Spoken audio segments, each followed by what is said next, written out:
Pada video kali ini saya akan menjelaskan tentang web service untuk user login. Pertama, pastikan Apache dan MySQL berjalan pada aplikasi SAM. Kemudian buka browser, masuk ke halaman phpMyAdmin.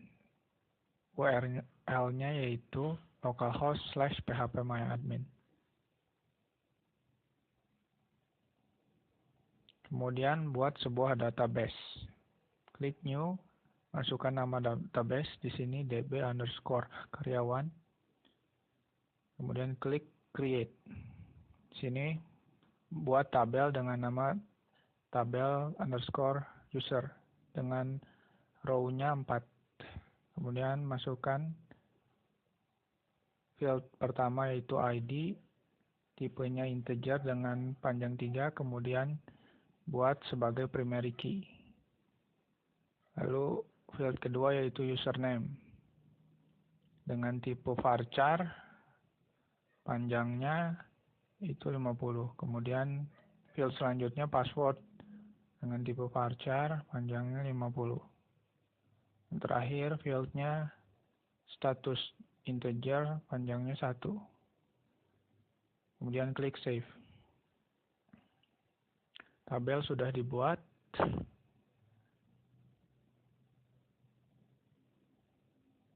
Kita lihat di structure.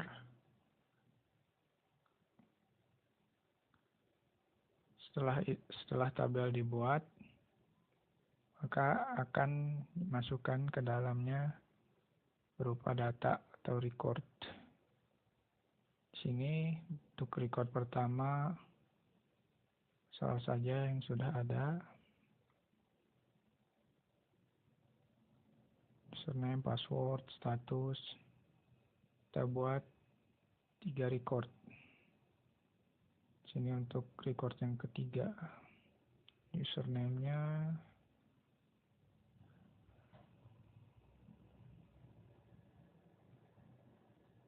kemudian passwordnya, dan terakhir statusnya. Lalu klik Go. Maka tabel telah diisikan datanya. Bisa kita lihat di sini ada 3 record. Kemudian masuk ke bagian kodenya. Pertama buka kode editor, kemudian buat sebuah file PHP yang disimpan ke dalam sebuah folder, di dalam folder htdocs. Sini kita namakan foldernya wbs_user_login. Kemudian di sini file PHP-nya kita namakan dengan user_login.php. Kemudian klik save. Sekarang kita buat kodenya. Pertama kita buka tag PHP. Kemudian di sini kita akan buat sebuah variabel dengan nama koneksi yang berisi objek baru. Jadi MySQLi dengan 3 parameter. Yang pertama yaitu hostname, kemudian username untuk database, dan kemudian passwordnya yang diisikan kosong. Kemudian di sini sintaks untuk memilih nama database yang ada di dalam phpMyAdmin.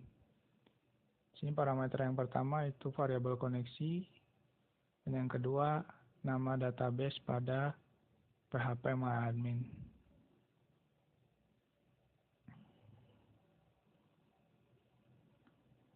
Dua baris kode ini merupakan kode yang menghubungkan file web service tersebut dengan database DBMS yaitu phpMyAdmin. Bisa kita lihat parameter root dan parameter yang kosong, string yang kosong.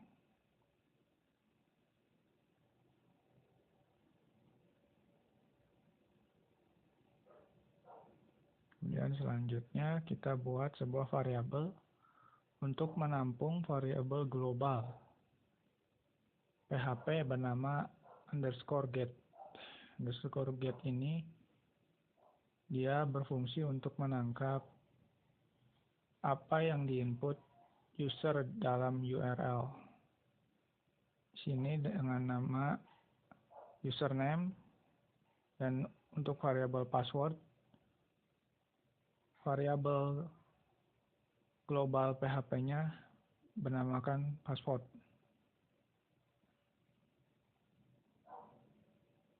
Sekali lagi ini untuk menangkap data yang diteruskan melalui URL oleh user.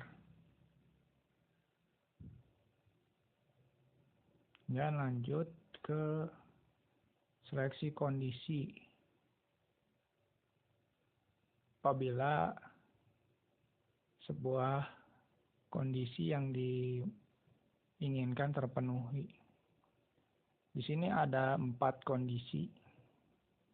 Yang pertama iset dengan parameter fungsi iset dengan parameter variabel email. Kemudian di sini ada variabel email tidak boleh sama dengan string yang kosong. Kemudian kondisi yang ketiga di sini ada iset, fungsi iset dengan parameternya variabel password. Kemudian yang keempat di sini ada variabel password yang tidak boleh sama dengan string kosong. Kemudian masuk kepada isinya. Di sini kita buat variabel baru bernama getData. Ini sebagai query SQL untuk mendapatkan sebuah record dengan kondisi tertentu. Di sini kita akan select ID, username, password,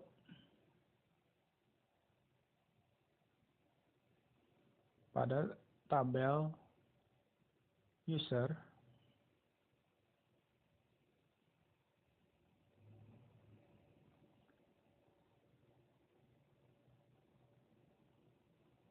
di mana username di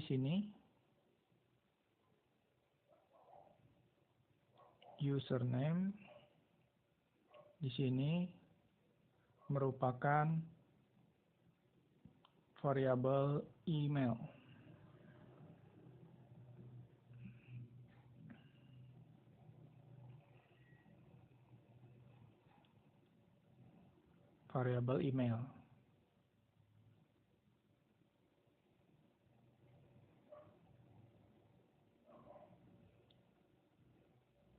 Dan juga dengan kondisi password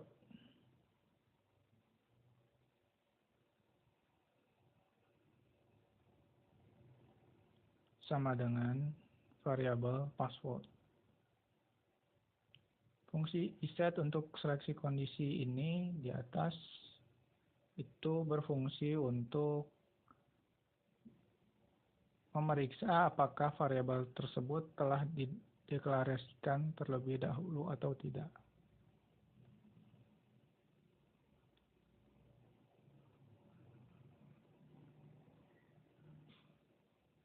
Kemudian setelah query SQL-nya diketik, kita akan buat sebuah variabel baru yang bernama result, yang berisi sebuah fungsi yang bernama mysqli_query dengan parameter variabel koneksi dan variabel get data. Kemudian selanjutnya kita buat sebuah deklarasi variabel baru bernama user ID dengan isi string kosong. Setelah itu kita perulangan while.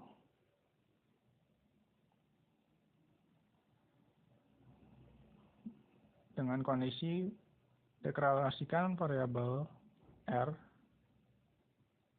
itu sama dengan sebuah fungsi yang bernama mysqli_fetch_new dengan parameter bernama variabel result. Isinya di sini variabel user ID sama dengan variabel indeks pertama dari variabel R. Di sini indeks pertama berarti ID. Kalau kita lihat di urutan field di database, di dalam tabel di database. Dan kita buat sebuah percabangan baru.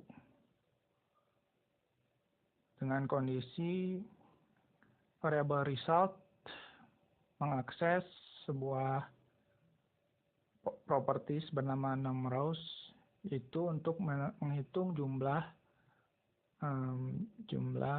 panjang yang ada pada variabel result. Ini harus lebih dari 0. Dan isinya di sini ada variabel bernama resp dengan indeks bernama status di sini sama dengan 1. Kemudian variabel resp di sini dengan variabel user ID sama dengan variabel user ID itu di sini berarti ID dari masing-masing record yang dicari. Kemudian yang terakhir di sini variabel resp dengan indeks bernama message yang isinya sama dengan login berhasil.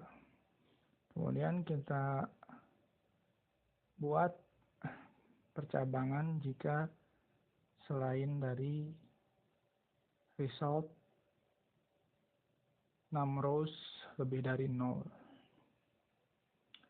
Di sini kita buat variabel resp dengan indeks status sama dengan -2.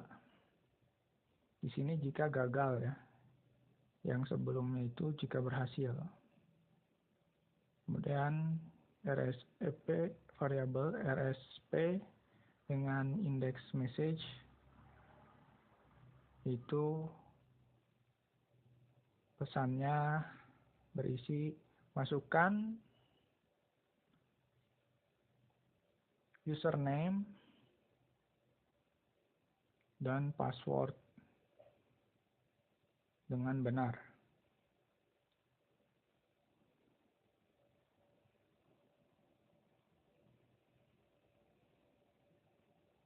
Percabangan if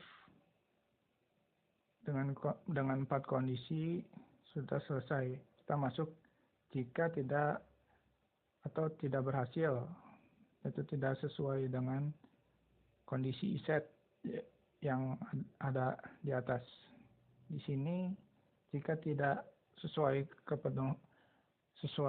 dengan aturan yang kondisi yang if sebelumnya, di sini variabel resp dengan indeks status akan berisi dengan string -2. Kemudian variabel resp dengan indeks message di sini berisikan dengan pesan masukkan username dengan benar.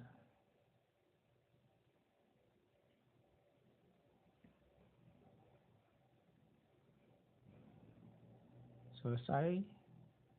Kemudian di sini kode untuk menampilkan sebuah pesan pada halaman web. Apakah itu berhasil ataukah tidak.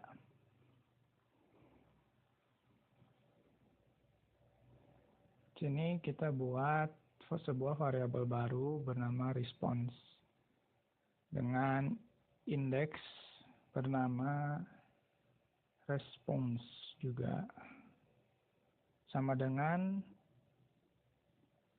variabel RSP.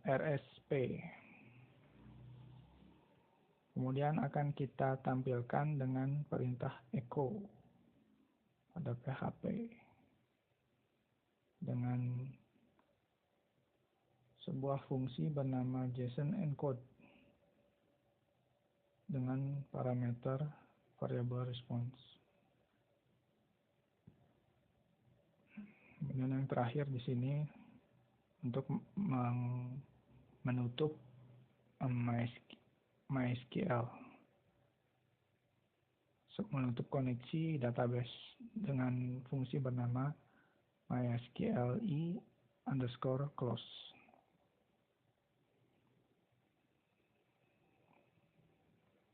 Kemudian kita lihat seluruh kodenya. Di sini ada kesalahan di query SQL-nya ya, itu koma, kelebihan koma. Kemudian kita tes dengan metode get pada URL. Sini kita ketikkan localhost /wbs_user_login /user_login.php, tanda tanya, username sama dengan yang ada di database, datanya andika@gmail.com, kemudian ampersand, password sama dengan andika123, enter. Nah, kita lihat di sini berhasil ya, web service-nya jalan. Dan kita coba juga dengan aplikasi Postman ya.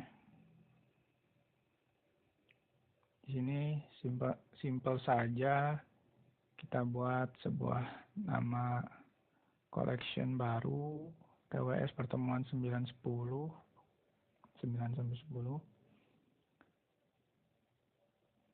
Kita buat sebuah request baru,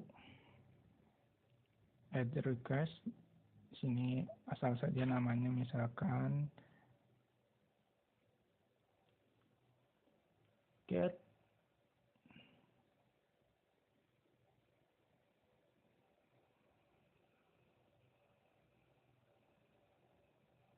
table record. Oke. Kemudian kita copy saja URL yang ada pada browser. Masukkan ke dalam Postman, kemudian send.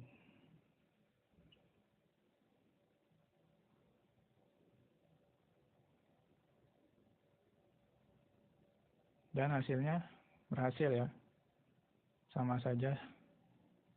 Di sini lewat aplikasi Postman. Oke, cukup sekian dari saya. Terima kasih.